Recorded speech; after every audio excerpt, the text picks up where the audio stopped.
So you're up next, Chair Nelson. We're bringing forth House File 4293, which is the Supplemental State Government Finance and Election Bill.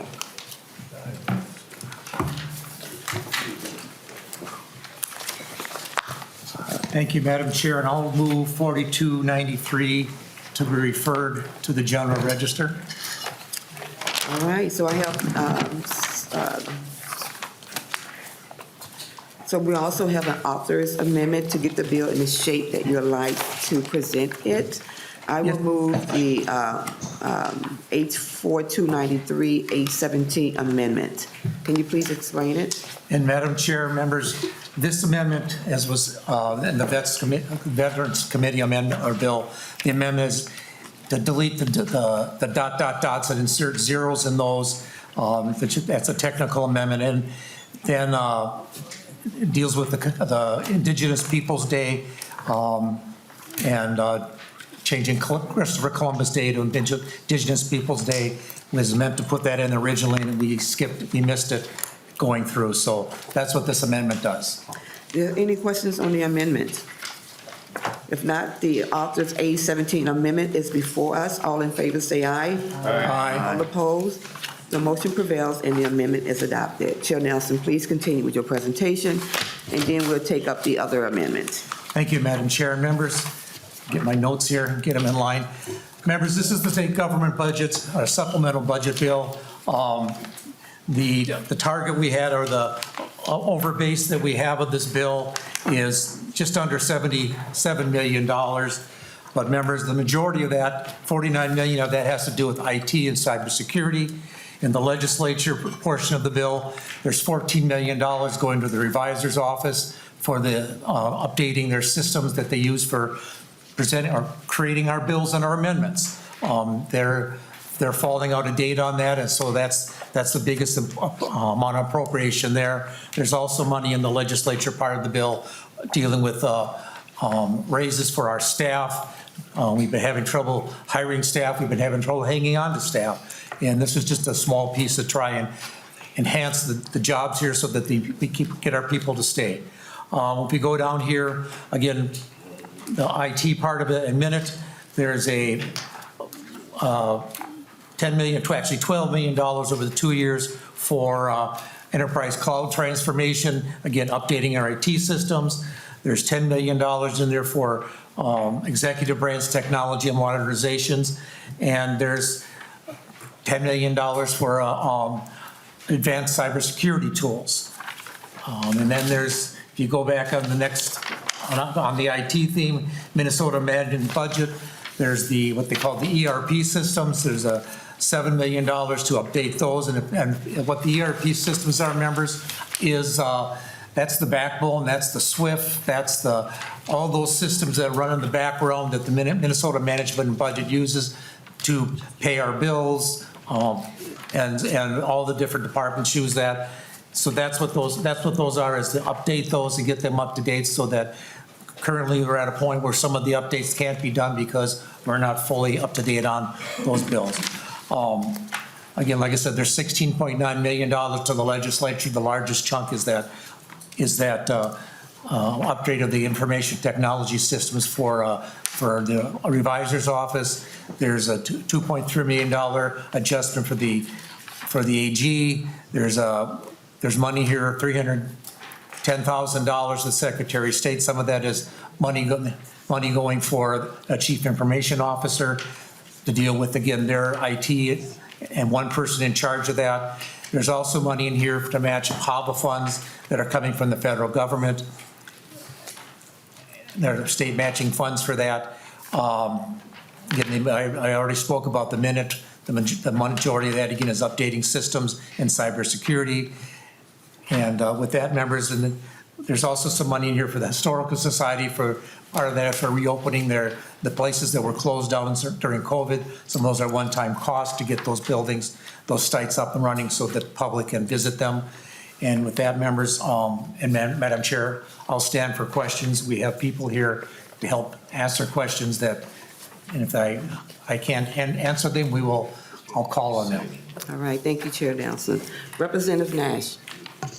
Thank you, Madam Chair, and As the minority lead on this committee, I appreciated working with the chair. We have a good working relationship. We don't always agree on things, and the things that we do agree on, we work closely together.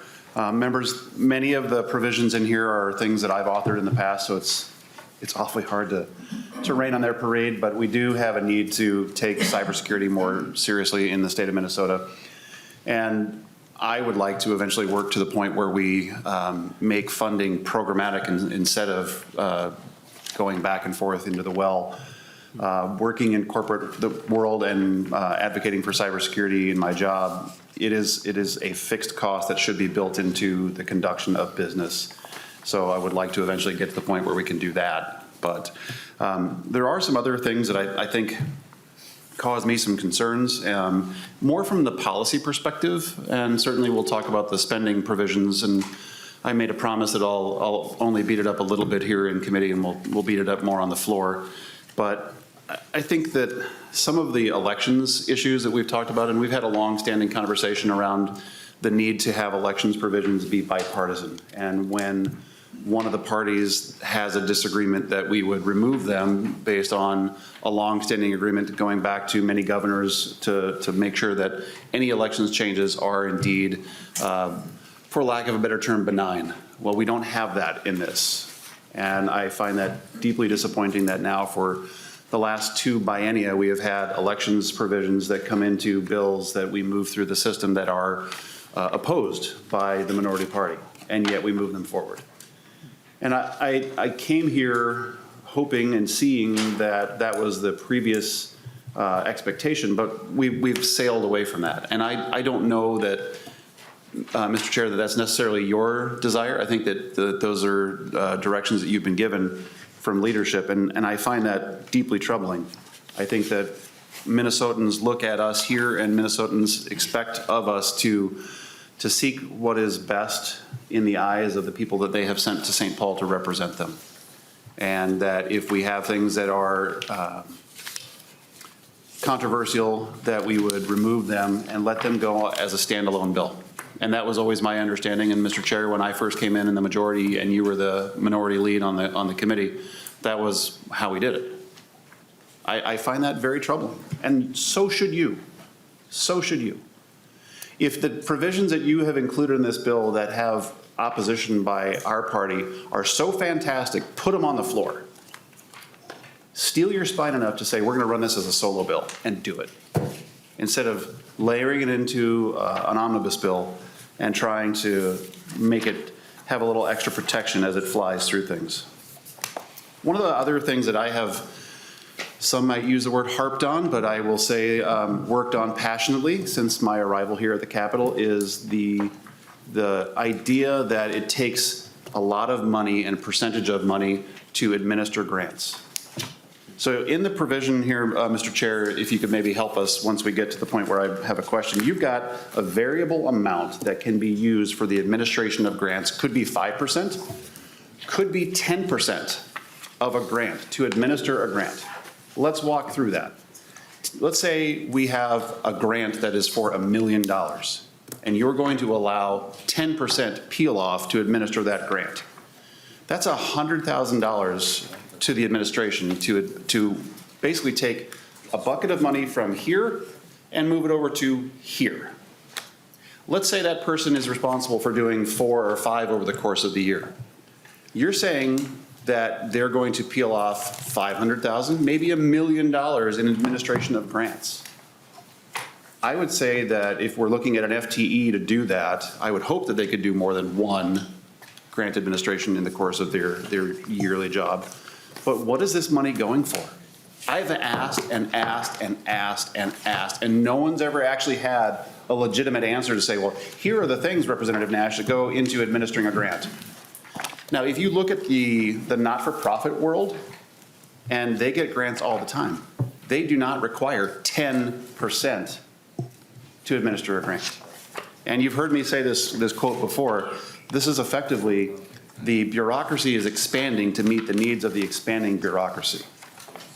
So you've got a policy provision in here, Mr. Chair, that allows us to hire, well, allows the administration to hire more bureaucrats to push paper around so that you can hire more bureaucrats. When you should be saying grant money if this is a viable, legitimate need by the grant recipient. Why wouldn't you want to put as much money in their hands as possible instead of funding through your largesse another pile of bureaucrats? So I'm mystified by that. And Mr. Chair, can you help me understand how the 10% variable was achieved at? Because again, in $1 million grant, that's $100,000 for a person. I'm still trying to figure that one out. Chair Nelson. Thank you, Madam Chair. And I'm not sure which section you're talking about. Again, it's a lot of bills put together here. So I don't know how to answer that. All I know is that we've had some issues this last year with grants that came out, and some of that was from the federal government that were passed through. But that administration of those grants, there was some fraud that was dealt with in that. And so I think some of that is what takes up, as part of the grant administration as to, I think the language is up to, not 10%, but up to that amount. And I don't think the administration has in the past, and I could be wrong there, but has in the past has gone up to the 10%. But that's the language that was requested by the administration in the bill. Is there someone in the audience who has a response? Yes.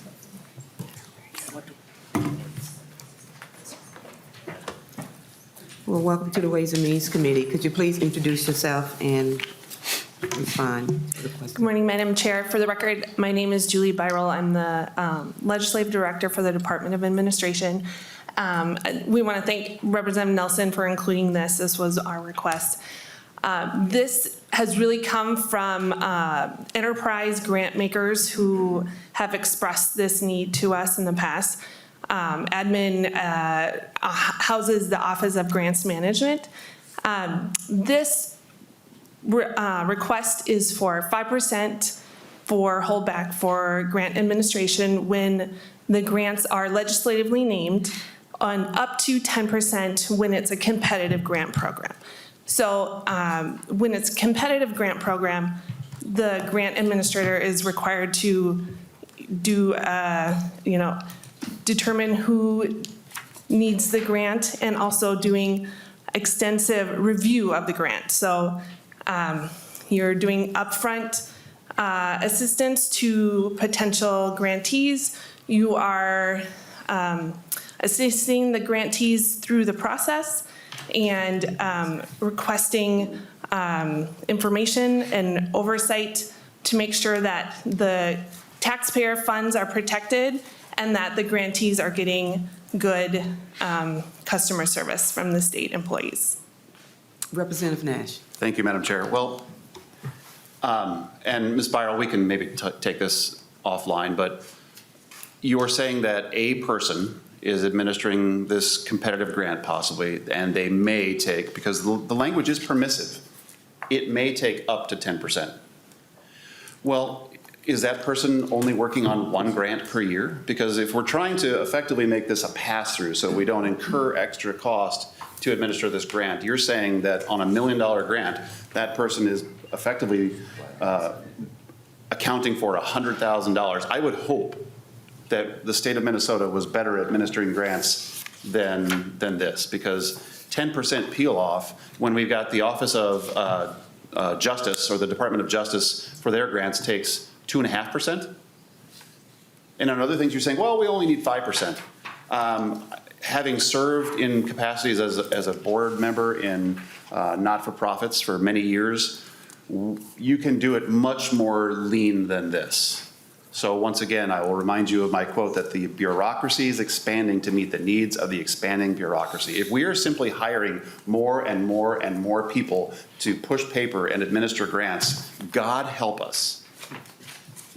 So what you're effectively saying is that the people of the state of Minnesota who are being taxed to create the money to go into these grants are now also paying for another person to be hired to administer that grant. I'm baffled. I certainly understand that it does take effort to administer grants. I do. But up to 10%, because it is permissive, you could take up to 10%, is mind-boggling. And We will be talking about that on the floor. We'll rest assured that that's going to happen. So with that, I am done on that particular piece. But once again, I want to point out that the elections provisions in here are not purely bipartisan. And we've talked about that, Mr. Chair. And I will honestly say, and I'm not trying to put words in your mouth, I believe that that pains you, that you would prefer that in this supplemental budget bill, also with the request for elections bill, that there should be things in there that are completely and utterly benign. And I think you have been pushed over an edge that, Cliff, that you would not otherwise choose to go on your own. We will be talking about that as well on the floor. But this is the problem, and I think we talked about it yesterday. This is the trouble and the problem that we have with omnibus bills. We just decide it's a Christmas tree bill. We just throw everything on a branch and hope that everyone thinks it's pretty. It's not. And I would encourage you to consider taking some of the amendments that we're going to offer, peeling those things out and dealing with it on your own, on its own. If it has merit and your members are willing to put up votes for it, vote for it. Do it. You got the votes.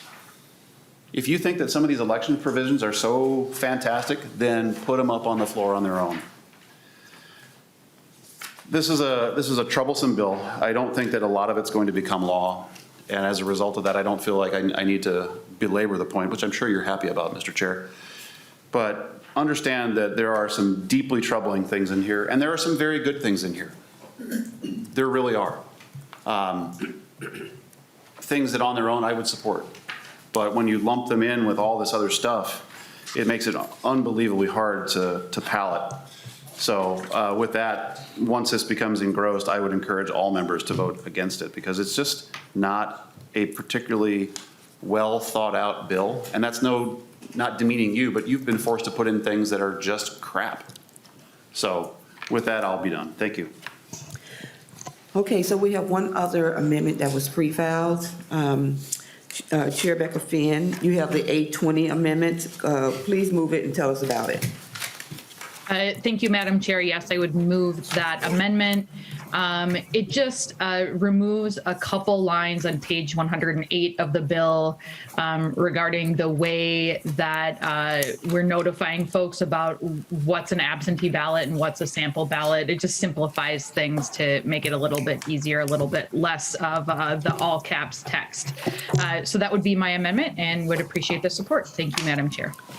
Okay, is there any comments from the Representative Nash? Yeah, Madam Chair, that was, thank you. That was my bill when we put it in committee. And, you know, if you type anything online, you know that all caps is effectively yelling. I think if you are like me and many of our colleagues that received troubled calls from people all during the last election, they were screaming in the phone. They're like, they're sending me real ballots. How dare they? Well, this bill, and I think that the chair agrees with me, is an effort to say, this is not a live ballot. This is not an actual thing that's being sent to you by the government. And when I walk out to the mailbox, I'm sorting stuff that's going to go into the recycling bin before I even walk inside. So something that's in all caps, if it can gain your attention a little bit more, I think that that's a worthy effort. For those of you who receive those calls, I see you smiling at me and nodding your heads. This is not a bad way to go because I think that the people who are getting these requests from valid entities that want to say, we'd like you to do an absentee ballot request and we're providing that for you, they should step up to the plate and they should say, this is not an actual ballot. This is not something that's being sent to you that's a real thing that you're going to mail in and cast your vote. So I think that the cap letters are just fine because it's there to try to gain your attention. So I would encourage members to vote no on the amendment because we're trying to gain people's attention. And if you're a little bit crass like me and you're already sorting mail out to go into the recycling bin before you walk inside the house, this may just be the step that we need. Thank you. Are there any other questions or comments to the A20 amendment? Madam Chair. Representative Garofalo. Sorry, when I saw this, I did not realize, I thought we were inserting this language into the bill. I didn't realize we're actually deleting it. What's the rationale for deleting this language from the bill? Chair Becker Finn. Thank you, Madam Chair. Thank you for clarifying that, Representative Garofalo. This is not removing the language. There is currently in the bill, there is a lengthier version of the language. So this would just take out that lengthier version and really get to the point, which is, so to sort of to the point of you're still going to see on the thing in the mail, this is an absentee ballot application, not an official ballot, or this is a sample ballot, not an official ballot. So the language is still there. It's just trimmed down, more get to the point version of the language. Okay, thank you. Okay. All right, seeing no further discussion to the A20 that is before us. All those in favor say aye. Aye. Opposed, say nay. No. The motion prevails and the amendment is adopted. Okay, I'm sorry. Representative Scott, you had a question to the A20 amendment? Thank you, Madam Chair. I actually have a question to the bill, so I'll wait for comments on the. All right, thank you. Okay, so why don't we open it up to you right now, Representative Scott? Very well. Thank you, Madam Chair.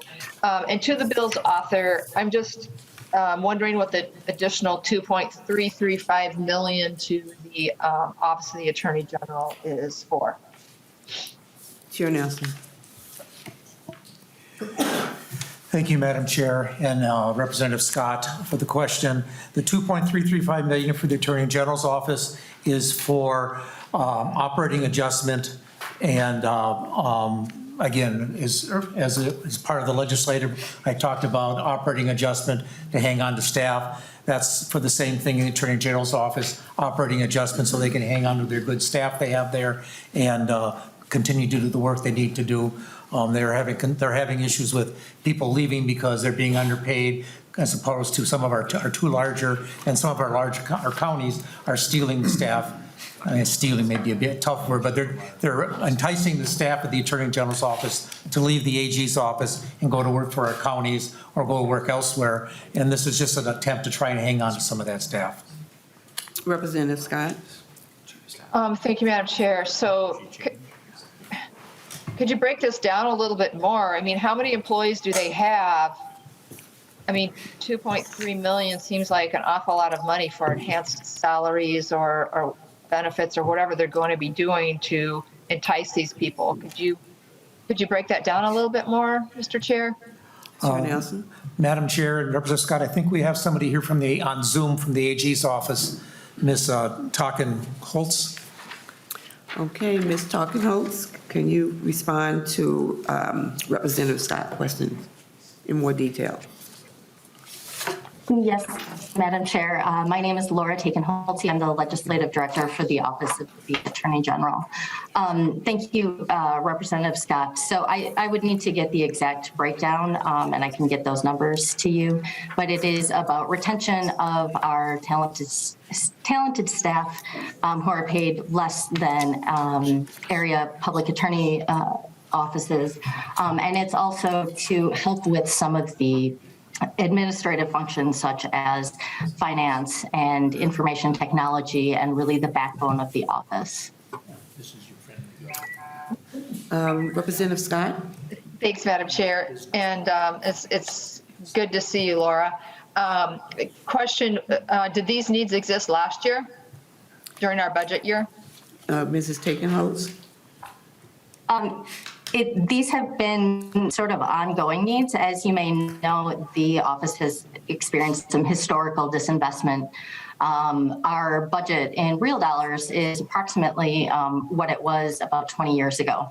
And so this has been an ongoing accumulation. In terms of last year, I would need to certainly go back and check. We did have in our last year's request, our request for the criminal supplemental to expand our criminal division to help local county attorneys when they request assistance. And Madam Chair. Where Madam did that Chair. come from? Oh, okay. Chair Nelson. And Madam Chair, yes, this amount was in the budget we proposed last year. It wasn't agreed to by the Senate. So it was in our budget request last year. Okay. Representative Scott? Thank you, Madam Chair. So what the funds and the way they'll be dispersed, is it a lump sum or is there an hourly rate that the AG receives? How does that work? Ms. Takenholt. Most of the employees on staff are by salary, and so it would be a salary increase. Representative Scott. Thank you, Madam Chair. And do you have an idea of well, first of all, could you tell me how many employees there are? And will this be going to all employees, whether they're doing, the actual, if they're lawyers or if they're other staff? Is everybody getting a raise, just the lawyers? And how many employees do you have and what's the breakdown of that? Ms. Takenholt. We have approximately 135 attorneys, and I would need to go back and double check on the other staff. In terms of how the pay would be, it's about competitive retention compensation. So are you looking for specific details about who and how much, and is this across the board, that sort of thing? Okay, let me go back and check on that, and I can get back to you. Representative Scott. Sorry for the dog barking. Thank you. And Madam Chair, would it be possible that if Ms. Takenholt gets that information prior to our adjournment for the day, that she could share that with the committee? Mrs. Takenholt, can you try to get that information to us before we end this committee hearing today? And if not, we would definitely appreciate getting it as soon as possible. I will do my best. Thank you.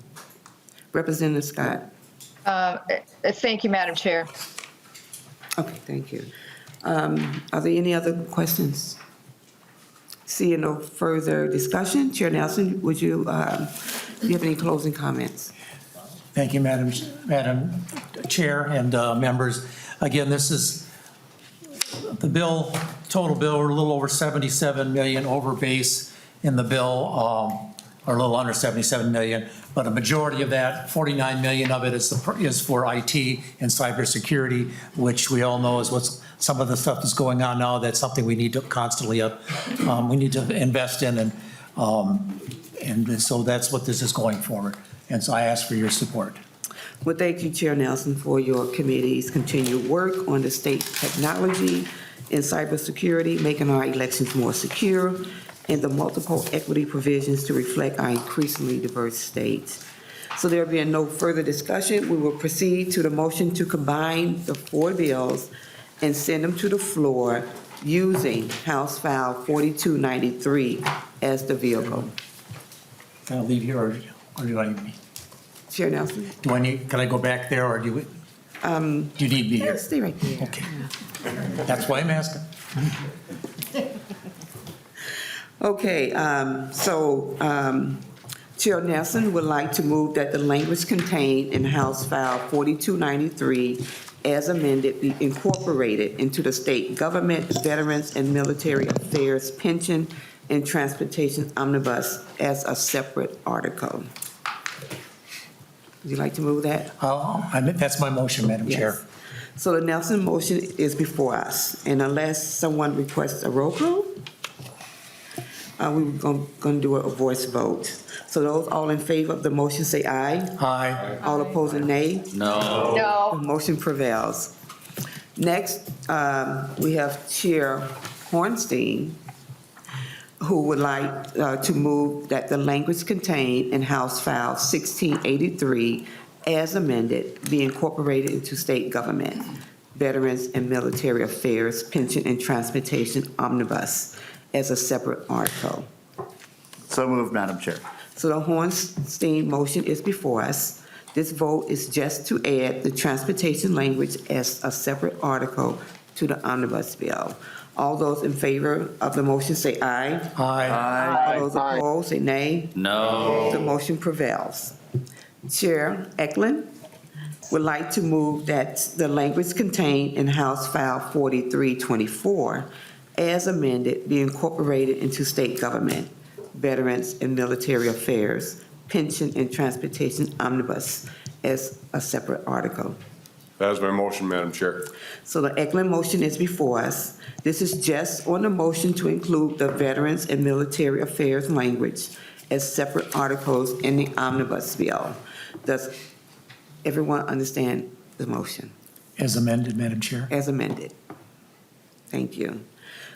So Chair, Vice Chair Olson, would you like to move that the pension language contained in House File Madam Chair, do we 43? need to vote on that? Do we need to vote? All those in favor, so so for clarity, the Eklund motion is before us, and it is to, the motion is to include the Veterans and the Military Affairs language as a separate article as amended.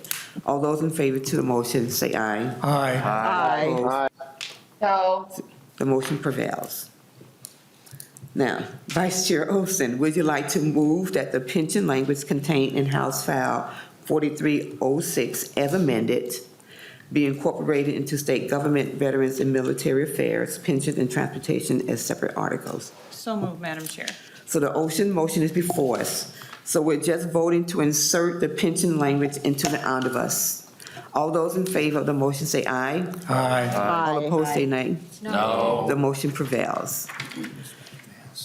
So House File 4293 as amended is before the body, is before us. The next vote will be the final vote on the combined package.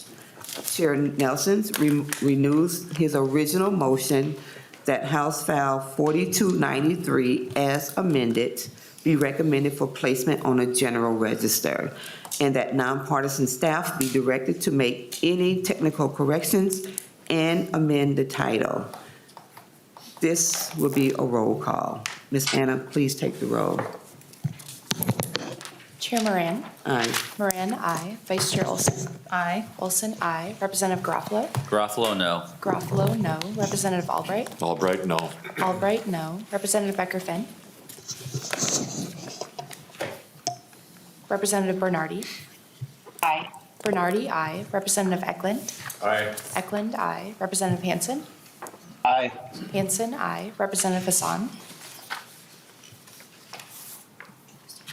Representative Aye. Hassan, aye. Representative Hertas. Hertas, no. Hertas, no. Representative Hornstein. Hornstein, aye. Hornstein, aye. Representative Johnson. No. Johnson, no. Representative Kresha. Kresha, no. Kresha, no. Representative Liebling. Liebling, aye. Liebling, aye. Representative Lilly. Lily, aye. Lilly, aye. Representative Mariani. Mariani, aye. Mariani, aye. Representative Marcourt. Aye. Marcourt, aye. Representative Miller. No. Miller, no. Representative Nash. Nash, no. Nash, no. Representative Nelson. Nelson, aye. Nelson, aye. Representative Noor. No, aye. Noor, aye. Representative O'Neill. O'Neill, no. O'Neill, no. Representative Pulowski. Pulowski, aye. Pulowski, aye. Representative Petersburg. No. Petersburg, no. Representative Pinto. Aye. Pinto, aye. Representative Schumacher. Schumacher, no. Schumacher, no. Representative Schultz. Schultz, aye. Schultz, aye. Representative Scott. No. Scott, no. Representative Sundin. Sundin, aye. Sundin, aye. And Representative Becker-Finn. Becker-Finn, aye. Becker-Finn, aye. So Madam Chair, that is 18 ayes and 11 nays.